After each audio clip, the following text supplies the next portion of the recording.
अभी ये card system है और ये कार्ड सिस्टम बहुत अच्छा सिस्टम है। अब इसने कार्ड और स्पेसेस को अलग किया। ये माई माइंड की ऐप है। स्पेसेस मीन्स फोल्डर हैं but smart type of folders हैं। इसने एवरीथिंग को अलग किया है, तो आप स्टैक को और एवरीथिंग को एक ही फॉर्मेट में ला सकते हो और यहाँ सर्च दे सकते हो। यही फोल्डर सर्च होंगे और फोल्डर एडिशन सिंपल होना चाहिए। ये क्लिक किया और आपने एक स्टैक बना दिया और ये स्टैक जो बना वो इसी टाइमलाइन के अंदर नजर आना चाहिए और इसी स्टैक पे जब माउस हावर करो तो सारे फ्लिकर होने चाहिए।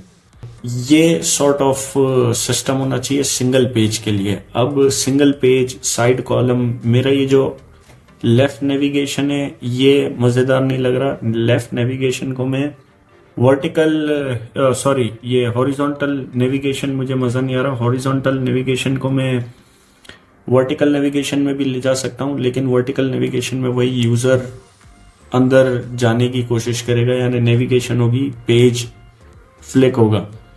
तो अब इस सॉर्ट ऑफ सिस्टम से मेरा पेज फ्लिक तो नहीं होता था, क्लिक करने से मेरा पेज फ्लिक नहीं होता, रिजल्ट फ्लिक हो जाते हैं।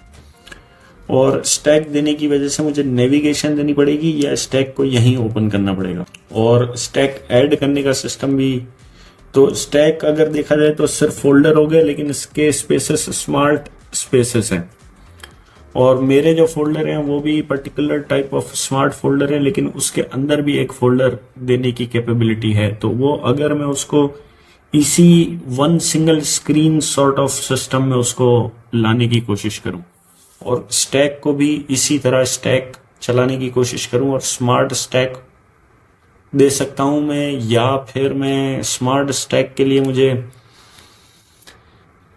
स्टैक और नोट्स को दोनों को यहाँ अरे में एक ही टाइमलाइन में दिखाने के लिए भी मुझे वो करना पड़ेगा। स्टैक की अलग मॉडल बनाना पड़ेगा, फोल्डर की तरह का, कलेक्शन की तरह का, और फिर मुझे कलेक्शन और नोट्स दोनों की अरे मर्ज करनी पड़ेगी और फिर यहाँ पे देनी पड़ेगी। तो ये मेरे लिए अच्छा नहीं है, परफॉर्मेंस वाइज ऐप के लिए अच्छा नहीं है, क्योंकि आपको दोनों रिजल्ट आपने फैच किए, फिर दोनों की अरे मर्ज की और फिर आपने इधर लेआउट की।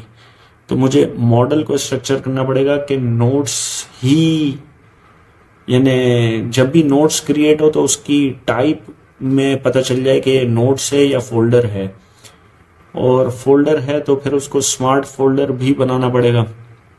स्मार्ट फोल्डर टैग के सिस्टम से या सर्च के सिस्टम से। तो ये टैग और कलेक्शन का मॉडल दोनों को मर्ज करने के लिए भी बड़ा एक वीआईपी एक सिस्टम लगाना पड़ेगा। जैसे मैंने अपनी वो नेविगेशन को हायर लेवल पे ले गया हूँ कि मैं किसी भी टाइप के स्टेटस बना सकता हूँ या टैग बना सकता हूँ या कलेक्शन फोल्डर्स जो भी चाहूँ मैं बना सकता हूँ। वो मैं अपनी उस ऐप में ले गया हूँ, अभी वो मैं नहीं दिखा रहा, वो मैं बाद में दिखा दूंगा।